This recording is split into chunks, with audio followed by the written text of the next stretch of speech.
Nearer, still nearer, close to thy heart. Draw me, my Savior, so precious thou art. Fold me, oh, fold me close to thy breast. Shelter me safe in that haven of rest. Shelter me safe in that haven of rest. Good morning and welcome to our Bible study. My name is Clint McElroy and today we'll be in 1 Samuel chapter 2 and possibly chapter 3. I want to show you this Bible from the World Bible School. It's an English Standard Version Bible and we have it available. If you have a desire for one of these and you don't have a Bible, contact our church office and we'll put you in contact with someone who can get you one. We will be having services today at 10 a.m., so please join us if you can. We have masks available if you don't have one. It's been on my mind this past week, some things about God's judgment on men, both individually and collectively. Sometimes we look at the Old Testament and we see some of the things God did to the nations, and we think that's very harsh, or we don't quite understand what the situation was and why it was necessary for certain things to happen. But of all the things that happen, there's one consistent thing that happens repeatedly, and that's that God uses various instruments to bring his judgment against men. And sometimes we look at that in our day-to-day lives when we see things happen to people, and we assume that because a bad thing or a good thing happened to a person, that they are bad or good as a result. And further, that the mechanism that brought that judgment upon them has a corresponding value. And by that I mean, particularly as an example, if someone is judged, say the nation of Judah, and taken into captivity, we assume that the people who took them into captivity have some merit before God. And that is not the case. I am convinced through examination of Scripture that God brings his judgment upon men through what mechanisms are available to him at the time. And it is not speaking of value to the person who is used as an instrument of judgment when that is executed against someone in judgment. This is a hard thing to understand. It's kind of counter to what we would expect just through general observation, but I believe that it is consistent with what the Scriptures show. So when we look at the news and we see bad things happening, and things that don't seem right seem to be prevailing against those things that we value and cherish, or perhaps even that we believe are wrong, it does not mean that the instrument of judgment in that matter that is correct. Those who prevail in an argument between men do not necessarily prevail because they are right in the sight of God. And that is an important lesson to learn. Might does not make right. It never did. When God is on the winning side, it is often the person who is least mighty. And sometimes that's very purposeful. He wants men to understand that his judgment prevails regardless of the strength of the instrument of judgment. We're going to see this repeatedly throughout the study of these kingdoms, the various kings of Israel and Judah. And it's important to remember that when someone is used as an instrument of judgment, it's not because they're satisfactory in the eyes of God. They have the same opportunity to be satisfactory in the eyes of God as anybody else. But as in the case of Jeroboam, who was used as an instrument of judgment, he was not satisfactory in the eyes of God. And just because God gave him the opportunity to be something that he chose not to be does not mean that he was good, particularly good, before God. So as we go into this study, don't make that presumption. I would encourage you not to make that presumption. And if you see me making that presumption, don't let me do that either.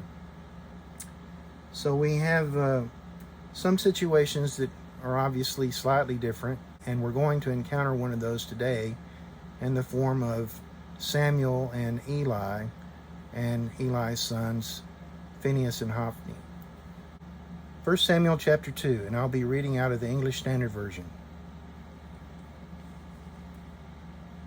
And Hannah prayed and said, My heart exults in the Lord, my horn is exalted in the Lord. My mouth derides my enemies because I rejoice in your salvation. There is none holy like the Lord, for there is none beside you. There is no rock like our God. Talk no more so very proudly. Let not arrogance come from your mouth. For the Lord is a God of knowledge, and by him actions are weighed. The bows of the mighty are broken, but the feeble bind on strength. Those who were full have hired themselves out for bread, but those who were hungry have ceased to hunger. The barren has borne 7, but she who has many children is forlorn. The Lord kills and brings to life. The Lord brings down to Sheol and raises up. The Lord makes poor and makes rich. He brings low and he exalts. Verse 8. He raises up the poor from the dust. He lifts up the needy from the ash heap, to make them sit with princes and inherit a seat of honor. For the pillars of the earth are the Lord's, and on them he has set the world. He will guard the feet of his faithful ones, but the wicked shall be cut off in darkness. For not by might shall man prevail. The adversaries of the Lord shall be broken to pieces. Against them he will thunder in heaven. The Lord will judge the ends of the earth. He will give strength to his king and exalt the horns of his anointed. Verse 11. Then Elkanah went home to Ramah, and the boy was ministering to the Lord in the presence of Eli the priest. Verse 12. Now the sons of Eli were worthless men. They did not know the Lord. The custom of the priests with the people was that when any man offered sacrifice, the priest's servant would come while the meat was boiling with a 3-pronged fork in his hand, and he would thrust it into the pan or kettle or cauldron or pot. All that the fork brought up, the priest would take for himself. This is what they did, and this is what they did at Shiloh to all the Israelites who came there. Verse 15. Moreover, before the fat was burned, the priest's servant would come and say to the man who was sacrificing, Give meat for the priest to roast, for he will not accept boiled meat from you, but only raw. And if the man said to him, Let them burn the fat first, and then take as much as you wish, he would say, No, you must give it now, and if not, I will take it by force. Thus the sin of the young men was very great in the sight of the Lord, for the men treated the offering of the Lord with contempt. Verse 18. Samuel was ministering before the Lord, a boy clothed with a linen ephod, and his mother used to make for him a little robe and take it to him each year when she went up with her husband to offer the yearly sacrifice. Then Eli would bless Elkanah and his wife and say, May the Lord give you children by this woman for the petition she asked of the Lord. So then they would return to their home. Indeed, the Lord visited Hannah, and she conceived and bore 3 sons and 2 daughters, and the boy Samuel grew in the presence of the Lord. Verse 22.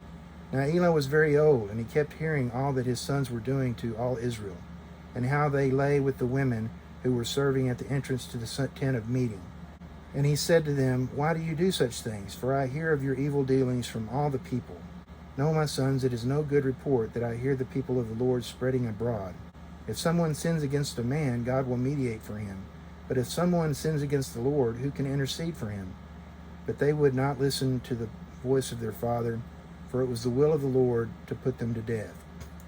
Now the boy Samuel continued to grow, both in stature and in favor with the Lord and also with man. Verse 27. And there came a man of God to Eli and said to him, Thus saith the Lord, Did I indeed reveal myself to the house of your father when they were in Egypt, subject to the house of Pharaoh? Did I choose him out of all the tribes of Israel to be my priest, to go up to my altar, to burn incense, to wear an ephod before me? I gave to the house of your father all my offerings by fire from the people of Israel. Why then do you scorn my sacrifices and my offerings that I commanded for my dwelling, and honor your sons above me by flattering yourselves on the choicest parts of every offering of my people Israel? Therefore the Lord, the God of Israel, declares, I promised that your house and the house of your father should go in and out before me forever. But now the Lord declares, far be it from me, for those who honor me I will honor, and those who despise me shall be lightly esteemed. Behold, the days are coming when I will cut off your strength and the strength of your father's house, so that there will not be an old man in your house. Then in distress you will look with envious eye on all of the prosperity that shall be bestowed on Israel, and there shall not be an old man in your house forever. Verse 33. The only one of you whom I shall not cut off from my altar shall be spared to weep his eyes out, to grieve his heart, and all the descendants of your house shall die by the sword of men. And this that shall come upon your two sons, Hophni and Phinehas, shall be a sign to you. Both of them shall die on the same day. And I will raise up for myself a faithful priest, who shall do according to what is in my heart and in my mind. And I will build him a sure house, and he shall go in and out before my anointed forever. And every one who is left in your house shall come to implore him for a piece of silver or a loaf of bread, and shall say, please put me in one of the priest's places, that I may eat a morsel of bread. Chapter 3. Now the boy Samuel was ministering to the Lord in the presence of Eli, and the word of the Lord was rare in those days, and there was no frequent vision. At that time Eli, whose eyesight had begun to grow dim, so that he could not see, was lying down in his own place. The lamp of God had not yet gone out, and Samuel was lying down in the temple of the Lord, where the ark of God was. Verse 4. Then the Lord called Samuel, and he said, Here I am, and ran to Eli, and said, Here I am, for you called me. But he said, I did not call. Lie down again. So he went and lay down. Verse 6. And the Lord called again, Samuel. And Samuel arose and went to Eli, and said, Here I am, for you called me. But he said, I did not call, my son. Lie down again. Now Samuel did not yet know the Lord, and the word of the Lord had not yet been revealed to him. Verse 8. And the Lord called Samuel again the third time, and he arose and went to Eli and said, Here I am, for you called me. Then Eli perceived that the Lord was calling the boy. Therefore Eli said to Samuel, Go, lie down, and if he calls you, you shall say, Speak, Lord, for your servant hears. So Samuel went and lay down in his place. And the Lord came and stood, calling as at other times, Samuel, Samuel. And Samuel said, Speak, for your servant hears. Then the Lord said to Samuel, Behold, I am about to do a thing in Israel, at which the two ears of everyone who hears it will tingle. On that day I will fulfill against Eli all that I have spoken concerning his house, from beginning to end. And I declared to him that I am about to punish his house forever, for the iniquity that he knew, because his sons were blaspheming God, and he did not restrain them. Therefore I swear to the house of Eli that the iniquity of Eli's house shall not be atoned for by sacrifice or offering forever. Verse 15.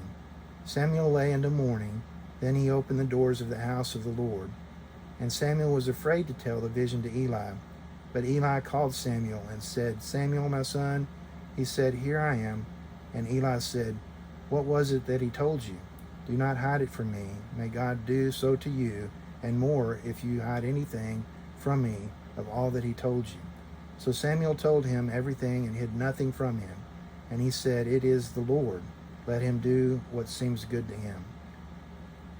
Verse 19. And Samuel grew, and the Lord was with him, and let none of his words fall to the ground.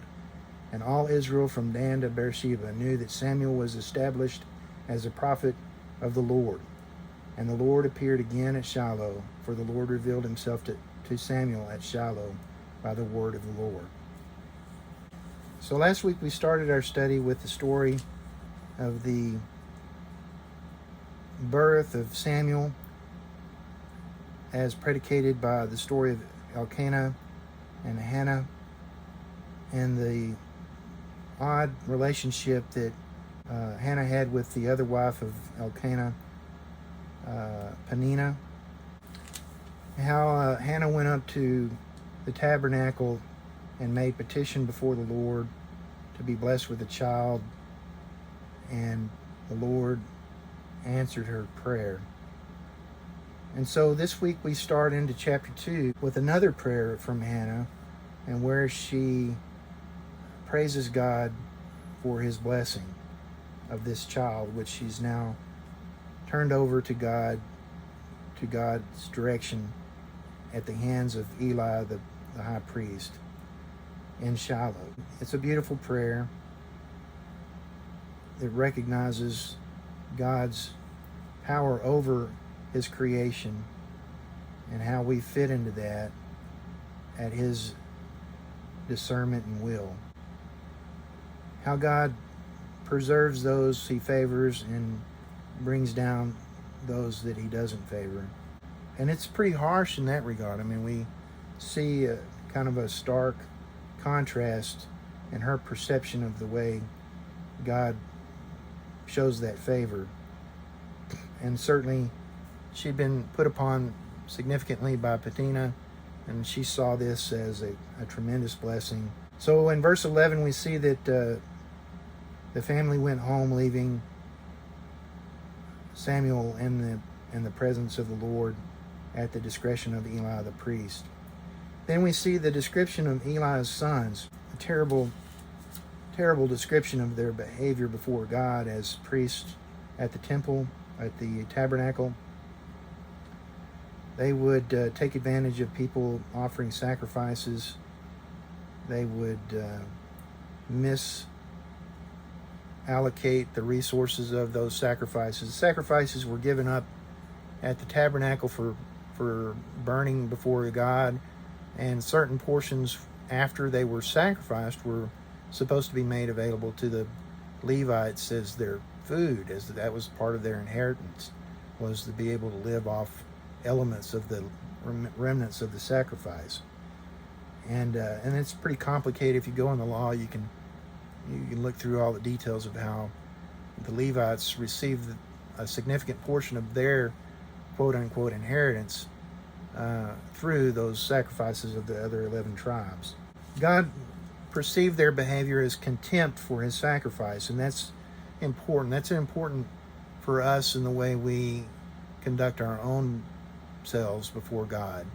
We don't bring sacrifices the way the Israelites did, but we do make sacrifices in our lives before God, and we should honor those sacrifices properly, esteem them with the regard that we want God to recognize them. And that is often compromised by particular ways in which we allocate those things to be given to God, and the way we subsequently make excuses not to provide those things that we had made provision for in our minds.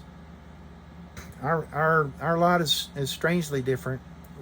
We are at liberty to decide how much we give God of those things that he's blessed us with, give back to God. And yet we struggle with that. Maybe you don't, but I know that some people struggle with the quantities that they give to God and consistently providing that before God as he blesses them from time to time. Now this is on the other side of that equation, how it is received, that we see that Hophni and Phinehas were really taking advantage, but they're tied together somewhat. Now, as things are used at the congregation when they're received as donations, that's complicated, and it's subject to the direction of the elders. And I think our elders do a great job of managing that, and they're very open, and they don't do anything in a hidden fashion, and that's something that I value. I appreciate their honesty and openness with those things.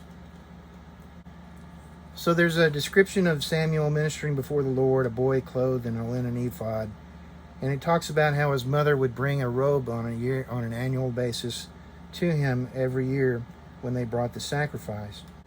And Eli would bless them and say that he would and offer this petition before the Lord, that God would would give them additional children. And it says in verse 21 that Hannah did indeed conceive and bear 3 sons and 2 daughters with Elkanah, as Samuel grew in the presence of the Lord.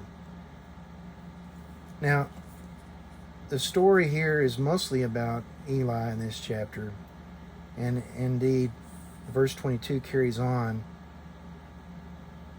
Eli kept hearing these stories, so Eli was not completely in the dark about the behavior of his sons, and he was not addressing it as high priest. He would not take exception with their behavior.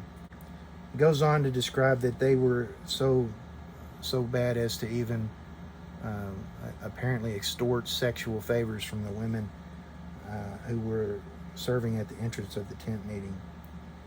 And I say extort because that's the way I've heard it described. It's not clear there that they were uncooperative, but in other places I've heard it was described as an extorted behavior. It wasn't something done voluntarily. Either way, it would be inappropriate, but one is certainly more unseemly than the other.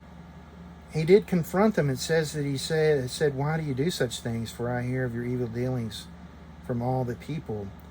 And he condemns what they've said. So that's not sufficient in the eyes of the Lord.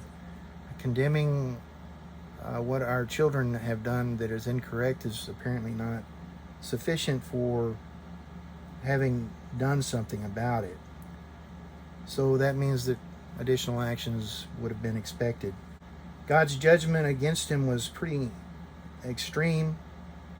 God says that whatever judgment is going to be brought against them will not be turned away from. There's no way to have them spared. There's nothing that can be done. No one can intercede on their behalf at this point.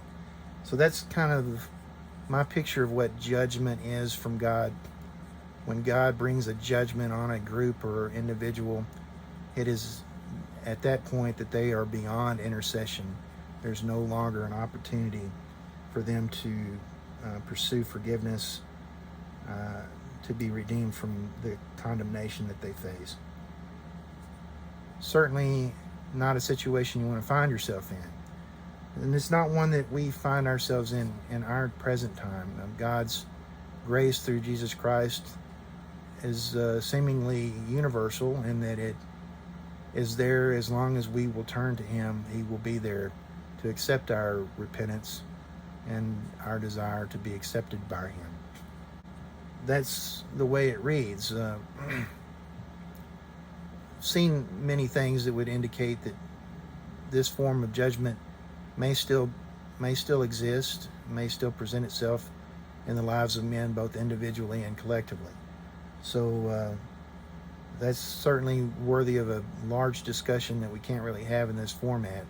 So just if you ever do want to have that conversation, I'm glad to have it with you. I don't have any particular answers, but I do find it an intriguing topic. So after Eli has made his rebuke, there comes a man of God to Eli to make his own statement from the Lord. Verse 30, "Therefore the Lord, the God of Israel, declares, I promise that your house and the house of your father should go in and out before me forever. But now the Lord declares, far be it from me, for those who honor me I will honor, and those who despise me I will lightly, who despise me shall be lightly esteemed. Behold, the days are coming when I will cut off your strength and the strength of your father's house, so that there will not be an old man in your house." And it goes on. It's bad. It's just bad, and more bad. And that the sign of the truth of this would be that both sons would die on the same day, in verse 34. There's plenty more to look at in specifics if you have any questions about chapter 2, but I wanted to go on into chapter 3 because it's kind of the tie together with Samuel. You know, throughout chapter 2 we see elements about Samuel, but in chapter 3 we see the story of Samuel first receiving instruction from God directly. So revelation is coming to him directly. It's an interesting story, kind of harking to household misunderstandings that we might have in our own households. about people saying things or thinking that someone said something. So it comes to be nighttime, and Samuel is going to bed, but he thought he heard Eli call his name, so he comes and responds to Eli and says, "Hey, what do you want?" And Eli said, "I didn't want anything. Go back to bed."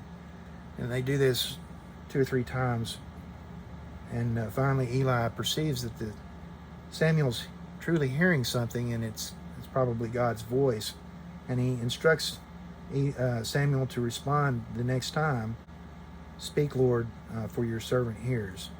Specifically, go lie down, and if he calls you, you shall say, "Speak, Lord, for your servant hears." And that's in verse 9. So Samuel does that, and he receives an instruction from the Lord, and it's not a good thing. Basically, that he's going to fulfill against Eli all that has been spoken to him concerning his house in verse 12.